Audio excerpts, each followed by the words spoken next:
Hello hi friends, welcome back to my channel. ನಾನು Nayana. Friends, ಇವತ್ತಿನ recipe ಹೆಸರುಕಾಳು ಪಲ್ಯ ಮಾಡ್ತಾಯಿದ್ದೀನಿ. ಇದು ರೊಟ್ಟಿಗೆ ತುಂಬ ಒಳ್ಳೆ ಕಾಂಬಿನೇಷನ್ನು. ರೊಟ್ಟಿಗೆ ತುಂಬ ಚೆನ್ನಾಗಾಗತ್ತೆ, ಜೋಳದ ರೊಟ್ಟಿಗೆ. ಆಲ್ಮೋಸ್ಟ್ ಇದನ್ನು ಹೊರಗಡೆಯಿಂದ ಹೆಸರುಕಾಳು ಪಲ್ಯನ ನಾವು ರೊಟ್ಟಿಗೆ ತಂದರೆ ಇದೇ ಥರ ಇರುತ್ತೆ.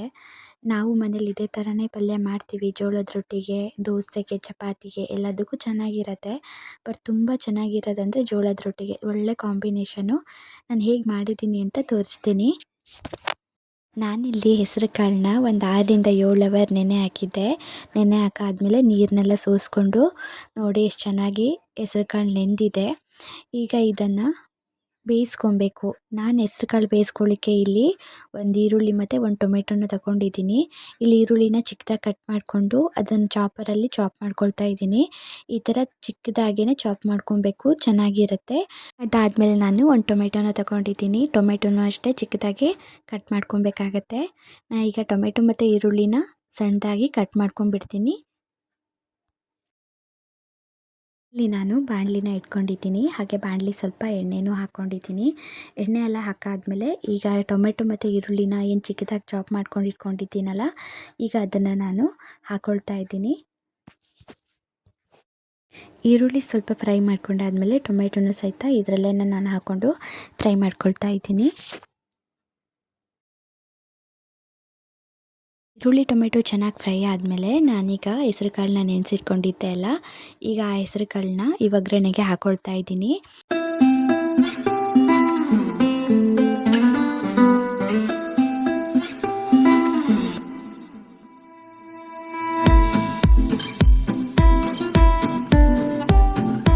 ಈ ಹೆಸರು ಕಾಳೆಲ್ಲ ಸ್ವಲ್ಪ ಚೆನ್ನಾಗಿ ಫ್ರೈ ಆದಮೇಲೆ ಈಗ ನಾನು ರುಚಿಗೆ ತಕ್ಕಷ್ಟು ಉಪ್ಪನ್ನು ಹಾಕ್ಕೊಳ್ತಾ ಇದ್ದೀನಿ. ಇದಕ್ಕೆ ಎಷ್ಟು ಬೇಕು ಅಂತ ಅಷ್ಟು ಉಪ್ಪನ್ನು ಹಾಕ್ಕೊಂಡು ಒಂದು ಸ್ವಲ್ಪ ಫ್ರೈ ಮಾಡಿಕೊಂಡು, ಹಾಗೆ ಈ ಹೆಸರು ಕಾಳು ಬೇಯಲಿಕ್ಕೆ ಎಷ್ಟು ನೀರು ಬೇಕು ಅಂತ ನೋಡಿಕೊಂಡು ಅಷ್ಟು ನೀರನ್ನ ಹಾಕ್ಕೋಬೇಕು. ನಾನಿಲ್ಲಿ 1 ಗ್ಲಾಸ್ ನೀರನ್ನ ಹಾಕ್ಕೊಳ್ತಾ ಇದ್ದೀನಿ. ಎಲ್ಲ ಹಾಕಾದ್ಮೇಲೆ ಒಂದು ಸಲ ಮಿಕ್ಸ್ ಮಾಡಿ ಒಂದು ಪ್ಲೇಟ್ನ ಮುಚ್ಚಿ ಹೆಸರು ಕಾಳನ್ನ ಬೇಯಿಸ್ಕೊಬೇಕು.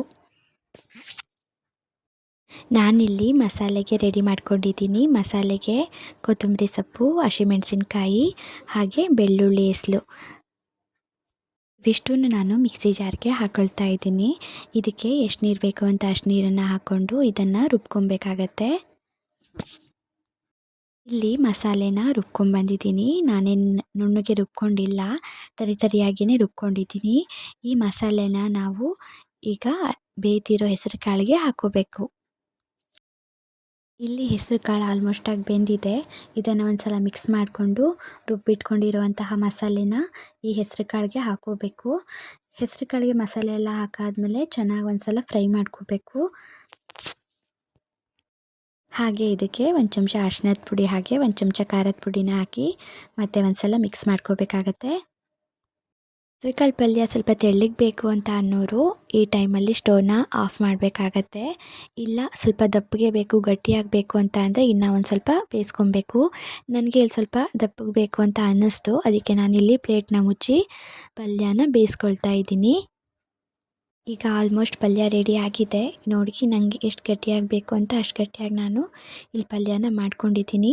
ನಿಮ್ಗೆ ಯಾವ ಕನ್ಸಿಸ್ಟೆನ್ಸಿಲಿ ಬೇಕು ಅಂತ ನೋಡಿಕೊಂಡು ನೀವು ರೆಡಿ ಮಾಡ್ಕೋಬೋದು. ಇಲ್ಲಿ ಹೆಸರುಕಾಳು ಪಲ್ಯ ರೆಡಿ ಆಗಿದೆ. ಈಗ ಇದನ್ನು ಸರ್ವ್ ಮಾಡೋಣ. ಇದು ಜೋಳದ ರೊಟ್ಟಿಗೆ ತುಂಬ ಒಳ್ಳೆ ಕಾಂಬಿನೇಷನು, ತುಂಬ ಚೆನ್ನಾಗಿರುತ್ತೆ. ನೋಡಿ ಹೆಸರುಕಾಳು ಪಲ್ಯ ಇಲ್ಲಿ ರೆಡಿಯಾಗಿದೆ, ಎಷ್ಟು ಚೆನ್ನಾಗಿ ಬಂದಿದೆ ಅಂತ. ಇದು ದೋಸೆಗೆ, ರೊಟ್ಟಿಗೆ, ಚಪಾತಿಗೆ ಹಾಗೆ ಅನ್ನಕ್ಕೂ ಕೂಡ ಸೈಡ್ ಡಿಶ್ ಆಗಿ ಕೂಡ ತಿನ್ಬೋದು. ತುಂಬ ಚೆನ್ನಾಗಿರುತ್ತೆ, ತುಂಬ ಟೇಸ್ಟಿಯಾಗಿರುತ್ತೆ. ನೀವೂ ಮನೇಲಿ ಒಂದ್ಸಲ ಟ್ರೈ ಮಾಡಿ ಹೇಗಾಗಿತ್ತು ಅಂತ ನನಗೆ ಕಮೆಂಟ್ ಮಾಡಿ ಹೇಳಿ. ಯಾರೆಲ್ಲ ನನ್ನ ಚಾನಲ್ನ ಹೊಸದಾಗಿ ನೋಡ್ತಾ ಇದ್ದೀರಾ ಪ್ಲೀಸ್ ಸಬ್ಸ್ಕ್ರೈಬ್ ಮಾಡ್ಕೊಳ್ಳಿ. ನನ್ನ ವೀಡಿಯೋಗೆಲ್ಲ ಸಪೋರ್ಟ್ ಮಾಡಿ. ಇದೇ ಥರ ಇನ್ನೊಂದು ಹೊಸ ರೆಸಿಪಿಯೊಂದಿಗೆ ನಿಮ್ಮನ್ನೆಲ್ಲ ಸಿಗ್ತೀನಿ. ಅಲ್ಲಿವರೆಗೂ ಬಾಯ್, ಥ್ಯಾಂಕ್ ಯು.